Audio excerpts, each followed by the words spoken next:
Okay, so everyone is asking me for a how to wire your batteries video. And at the moment, my really good soldering gun has burned up. And so I don't want to take all of this apart unless I absolutely have to demonstrate it. But I really don't think I have to do that to demonstrate what to do. The bottom line is you want all of the power that's going to come out of this connector to go into your controller connector.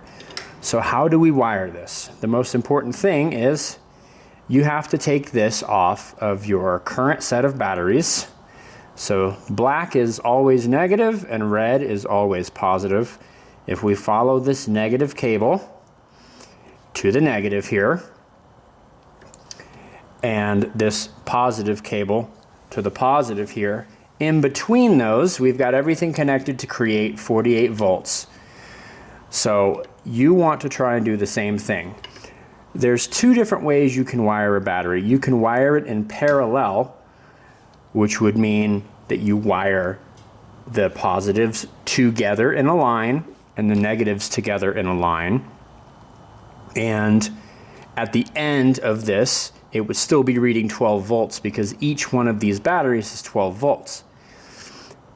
So if I turned all of these to where they were all red down here and all black up here, and I just lined them straight across and connected all of those, that would be 12 volts wired in parallel.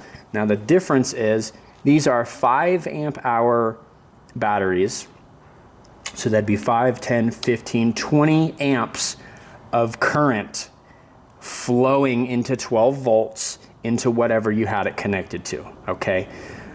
I have kind of experimented back when I was running 36 volts. I had 3 of these wired in series. So the way I have this currently set up is wired in series. And all that means really, and you'll have to ignore some of the colors of these wires, these are the only 2 colors that matter. Series means that instead of connecting positive to positive, that you're connecting positive to negative. So you've got this flow that's increasing the voltage.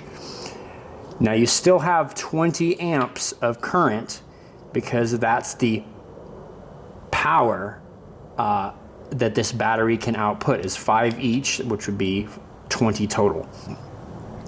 5 amp hours, 5 amps, whatever. Amp hours is also how long it would last, but from what I understand, it's putting out 5 amps worth of power at the same time. Maybe I'm wrong, but I think that's correct.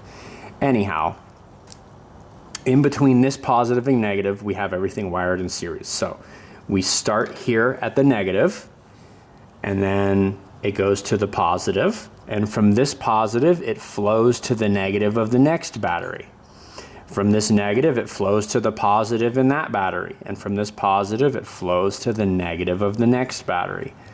From this negative, it flows to the positive in this battery. And from this positive, it flows through this fuse. And I don't think this honestly even has to be here really, but it flows from this positive to the negative of the next battery. And from this positive, it flows into the controller. So in between here and here, we've got 48 volts total, and that's how that works. It just looks complicated because it's kind of a mess of wires.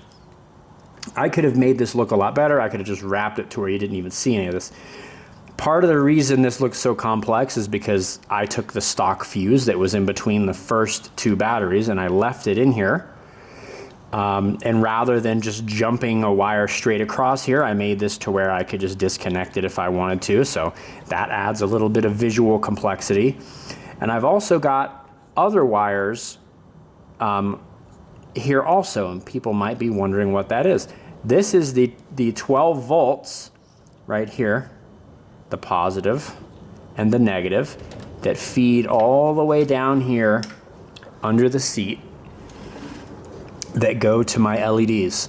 That's all that's for. I hope that this is simple to understand, and if you have any questions, let me know. It really is that simple.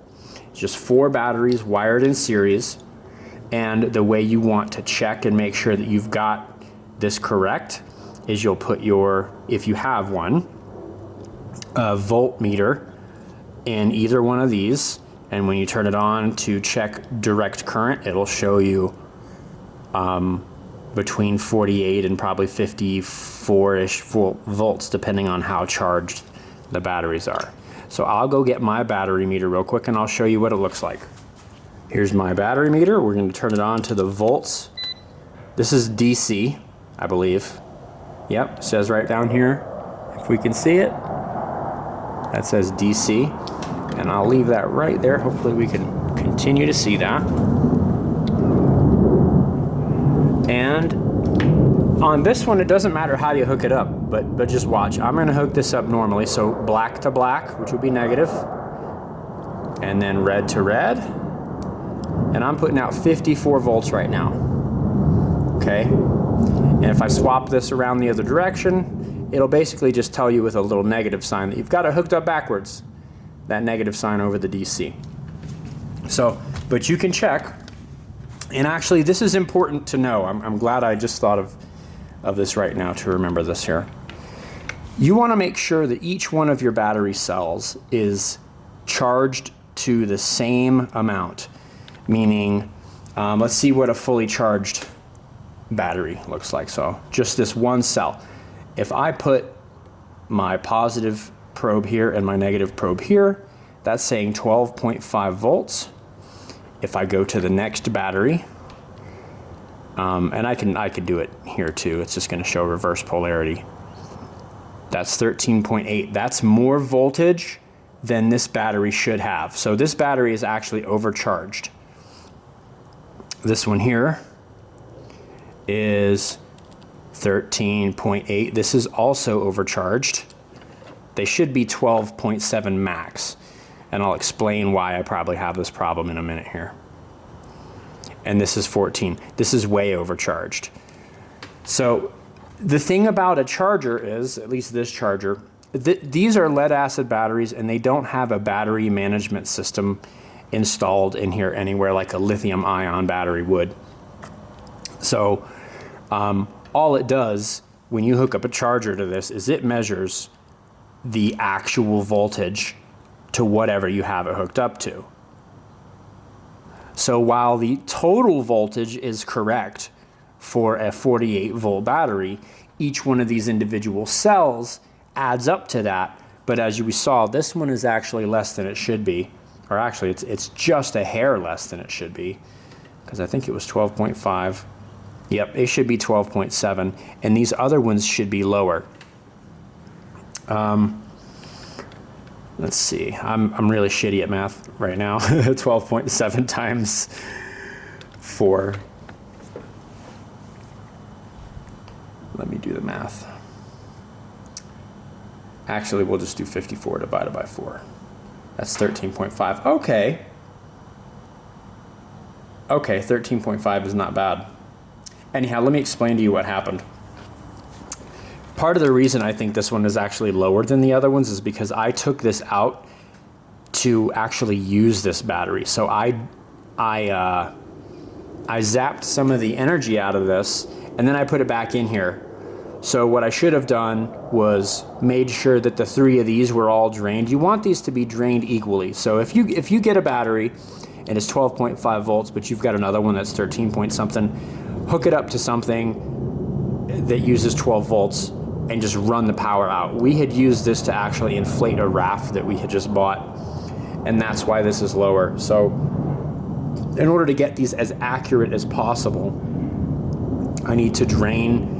I'm gonna run this cart down to as low as it can go, and then I'll probably just drain the rest of them a little bit more so that they're even, and then they should charge more regularly.